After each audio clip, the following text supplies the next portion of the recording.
So we have Zul. Yo! Zul is working on his shots. Yes, I am. Tell me, I'm very curious because I do this for a hobby. We come to Lab Paradise for a hobby, and hobby means I don't want to spend a lot of time, I don't want to spend a lot of money on it. But why X-ray? Knowing that it's expensive, it's damn expensive. Why X-ray?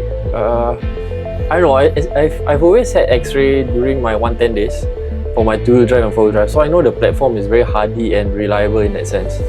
But I mean it sounds very technical, but I'm coming from a Mugen. So I used to run the MBX8R, MBX8R Eco, both EP and GP. And there are some... Mugen is like legendary. It is, man. Yeah, it's like a tank. Exactly, it's a tank. Yeah. So it's a little bit on the heavier side, right, but it gives you the reliability. And I think as a learning curve, when you're starting out, it's a great platform because stability and all is there. But as you go up the pace, I think agility is something that you yearn for. So then, yeah, the X-ray seems to be promising in that aspect.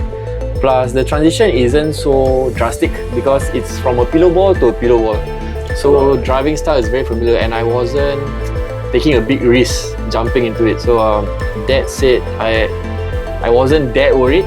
But yeah, I think I've had like 2 races down. I am exceptionally happy with the X-rays. They have been performing really great. And I'm enjoying the process throughout also. Correct, not the plural form, X-rays. X-rays, oops. So you have the GP and the EP. Yeah, I got the XB8 GP and the XB8E, which is the EP.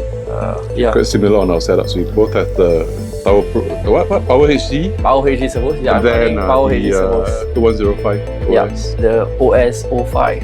Happy with the setup? Super duper happy. Yeah, I'm super psyched. I've enjoyed every single time on the track with the cars. And yeah, today I was supposed to test out some stuff, but it rained. So here we are, chilling in the cabin, taking it easy. And what cabin, bro? This is like a hobby shop, man. It is. You're one of the few people whom I see after like every practice or every race, you will dismantle the whole car and then you give it a good thorough wash and clean up. No, why? I am super guilty. To a certain extent, I'm proud and also a little bit worried about it. I mean, it's unfortunately my nature. Yeah, you OCD lah. I am damn OCD. Everybody around me, my circle knows that Zul is super OCD. But it's how I grew up. Also, it reflects directly on my day job, which requires me to have that discipline. So bro, I think no dirt, bro. No oil. The pipe shiny, bro. And then tire, oh no. This is a off-road buggy, bro. Yeah, I know. I mean, what the hell? On that note, can I just give you my car after I play and then you... I wish. You gotta have to wait in line because the line is long. But no, I'm guilty of it. I just like things pristine. So it's just how it works. I guess I function better around that environment. Right, I do realize that it's also a habit that you can build up lah. So now I'm trying to do the same thing. A bit leceh lah, a bit, yeah. You know, it's a lot of things to do, you know, and then you have to do your usual maintenance, your oil changes, your setup. You don't take it out and put it back and expect the same setup. You got to reset up the whole car and get it done again. So it's a lot of work. How much time do you spend doing all this other than running your cars on the track? I think drastically it's usually, I mean, I will stay overnight in the cabin. So I'll spend a few hours to reset the car so that in daytime I can run it. But I think after some time, once your track discipline is good and your lines are right, the car seldom gets dirty.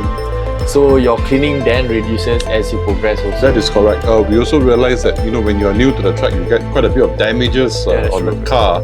But as your lines get, you know, and your throttle control gets perfected, you actually do very little damage to the car. You only change out the wear and tear parts. Yeah, for sure. Yeah. So the question is how, what you see yourself doing well, in this hobby, this place in about a year? Specifically this, I mean, I think in general, like I'm quite happy with my progress. So individually, I just want to see how much I can push in terms of my personal goals to, I mean, achieve possibly maybe more podiums and stuff like that locally at this track or in Malaysia itself.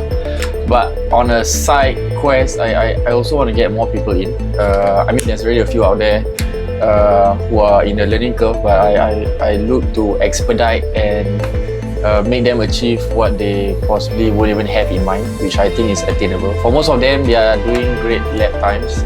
They just need to fine-tune a certain aspect of the car, and I think they can get it out.